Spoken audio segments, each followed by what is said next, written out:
बिस्मिल्लाहिर्रहमानिर्रहीम।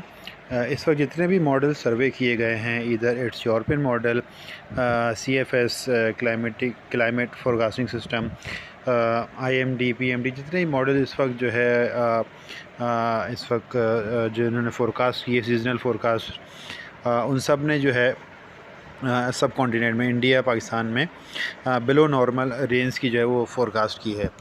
अच्छा, इन्हीं फ़ोरकास्ट की वजह से गालिबन हमारे कुछ साथी जो दूसरे पेजेस की भी रन कर रहे हैं, उन्होंने भी बिलो नॉर्मल मानसून की फ़ोरकास्ट की है। जबकि मैं हमेशा इस बात पे एम्फेसाइज़ करता हूँ कि महज़ एक फ़िनोमेनन को देख के हम फ़ोरकास्ट नहीं कर सकते पूरे सीज़न की। ख़ास तौर से जो रीजन हमारा है, जो सदर्न जो एरियाज़ हैं पाकिस्तान के, ख़ास तौर पे उनकी स्टडी जो है वो बहुत लिमिटेड है। तो इस वजह से सिर्फ़ एक पैरामीटर को देख के जो है वो आप फ़ोरकास्ट नहीं कर सकते।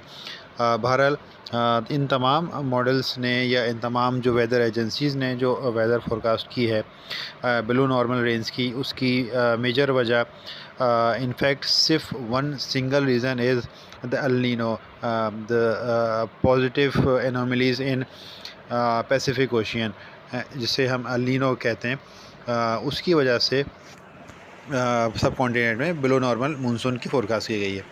ये एल नीनो किस तरह से हमारे वेदर पैटर्न पे इफ़ेक्ट करता है, जैसा कि इस पिक्चर में आप देख सकते हैं कि जो नॉर्मल एयर्स होते हैं या लानीना के एयर्स होते हैं, उनमें अमेरिका की तरफ वाला जो समंदर है पैसिफिक ओशियन का, वहाँ पे एक हाई प्रेशर डेवलप होता है ड्यू टू कूलर वाटर्स।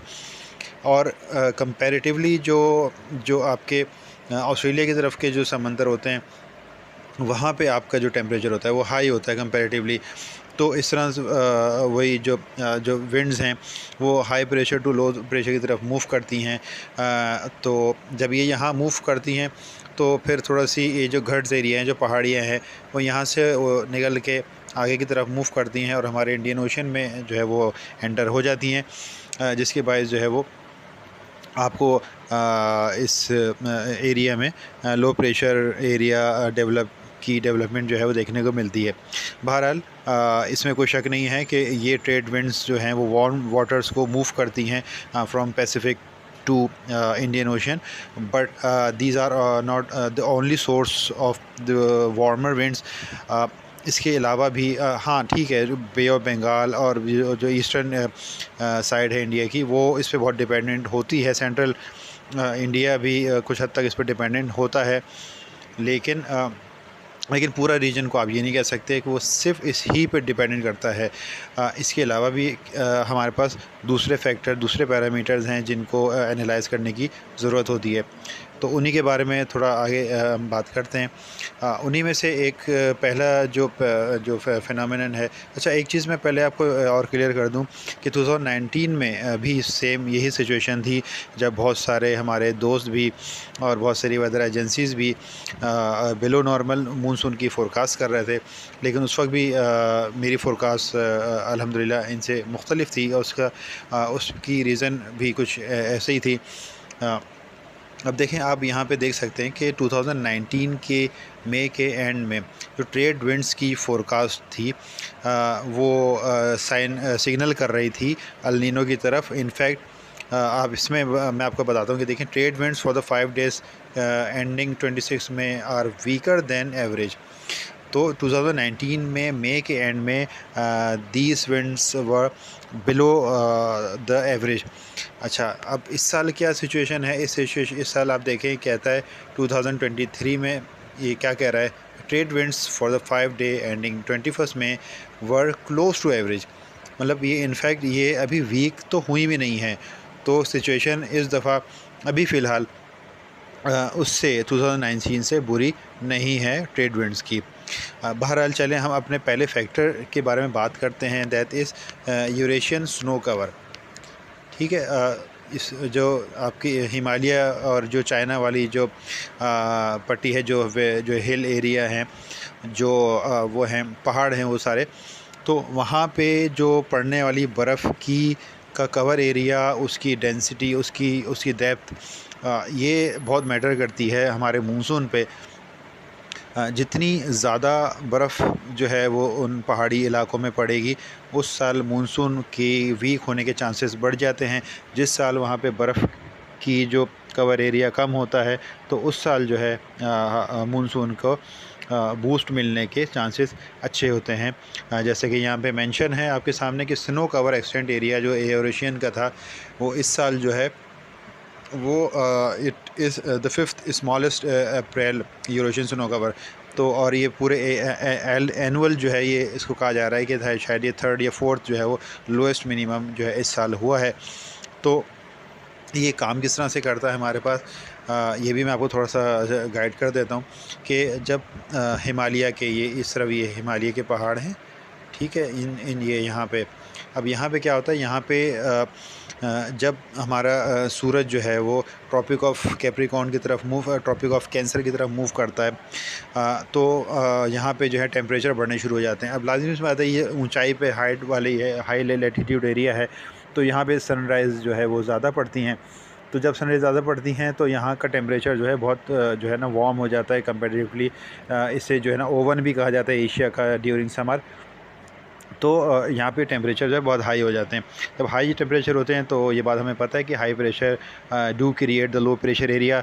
तो जब वहाँ पे लो प्रेशर एरिया बनता है, वार्म एयर जो है राइज़ होती है, जब राइज़ होकर ट्रोपोस्फेयर पे पहुँचती है, तो वहाँ से ट्रोपोस्फेयर से फिर ये रिटर्न करती है। ट्रोपोस्फेयर पे जब पहुँचती है वहाँ से भी रिटर्न करती है। ये रिटर्न करने के बाद ये बन जाती है, जैसे ये लो प्रेशर ये था एंटी क्लॉकवाइज इसकी सर्कुलेशन थी। ट्रोपोस्फेयर पे पहुँचने के बाद इसकी जो सर्कुलेशन है वो क्लॉकवाइज हो जाती है, यानी कि हाई प्रेशर वो बन जाता है। फिर ये यहाँ से ये आगे की तरफ ये ट्रैवल करती है, ये इवेंट्स जो जिसकी वो सब ट्रॉपिकल ईस्टर्ली जेट जो है ये यहाँ से जो है ये ट्रैवल करती है। ये ट्रैवल करने के बाद यहाँ पे आके मेडागास्कर के पास ये डिसेंड कर जाती है। ये डिसेंड करने के बाद इस हाई प्रेशर को जो जो स्ट्रेंथ मिलती है, इस वक्त भी आप देखें, अगर मैं 4 तारीख की बात करूँ तो ये देखें एक बहुत स्ट्रॉन्ग जो है हाई प्रेशर एरिया यहाँ पे डेवलप हो रहा है। उसकी वजह यही है हिमालय से ये इसको अच्छी हवाएं मिल रही हैं।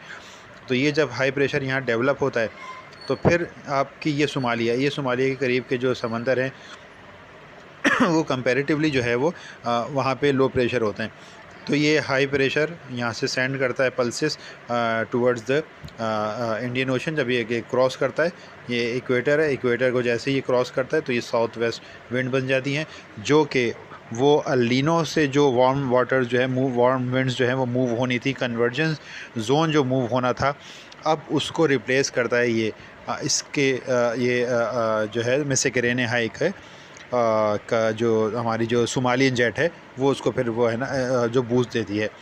अच्छा, दूसरी चीज़ कि एक और चीज़ का मैं यहाँ पे ज़िक्र कर दूँ, मेडन जुलियन ऑस्किलेशन का।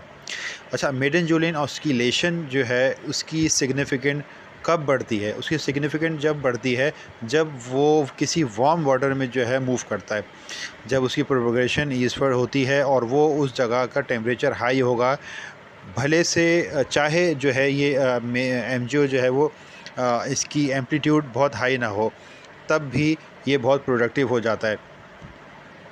अच्छा, और आपको जैसे कि आपको मालूम है कि अगर मैं आपको दिखा सकूं, सॉरी मैं वो नहीं दिखा पा रहा, लेकिन इस वक्त जो टेम्परेचर हैं बहरे अरब के वो ऑलरेडी जो है वो अबव नॉर्मल हैं, तकरीबन 30-31 डिग्री सेंटीग्रेड जो है वो सेंट्रल अरेबियन सी का टेम्परेचर है। और जो आपके इंडोनेशिया के पास के समंदर हैं वहाँ पे टेम्परेचर जो है इस वक्त लो है। तो यानी कि ये एक पॉजिटिव इंडियन ओशन डायपोल की तरफ भी इंडिकेशन है। और अभी से जो है ये राइज़ होना शुरू हो गया टेम्परेचर। अब जबकि जो है वो ट्रेड विंड्स जबकि सोमालियन जेट जो कि वार्म वाटर्स को मूव करती हैं, वार्म एयर को मूव करती हैं, ये जब पहुंचेंगी तो मज़ीद जो है टेम्परेचर राइज़ होगा। इससे इंडियन ओशन डायपोल जो है वो मज़ीद जो है वो उसको स्ट्रेंथ मिलेगी और वो मज़ीद जो है वो कन्वर्जेंस का बाइस बनेगा। अच्छा, इन्हीं वजह से अब आप ये देख सकते हैं, अब आपको बात समझ में आएगी कि टेम्परेचर हाई होने की वजह से जो यूरोपियन मॉडल की ये फ़ोरकास्ट है वो उनके मुताबिक कि पूरा जून का महीना मेडेंजोलियन ऑस्किलेशन की जो वेव है वो इंडियन ओशियन में यानी नॉर्थ इंडियन ओशियन में रहेगी, अरेबियन सी में रहेगी। इसी तरह से जो ऑस्ट्रेलियन मैट है उसका भी कुछ ऐसा ही जो है फ़ोरकास्ट है कि पूरे महीने जो है वो ये वेव जो है वो इंडियन ओशियन को, हमारे नॉर्थ इंडियन ओशियन को अफेक्ट करती रहेगी, जिसके बाइस आइंदा आने वाले दिनों में भी लो प्रेशर एरिया डेवलप होगा। इसके बाद भी जो है वर्टेक्स बनने का अमल जारी रहेगा। ऑफशोर ट्रफ भी डेवलप होगी, ऑफशोर ट्रफ भी नॉर्थ की तरफ ही मूव करेगी।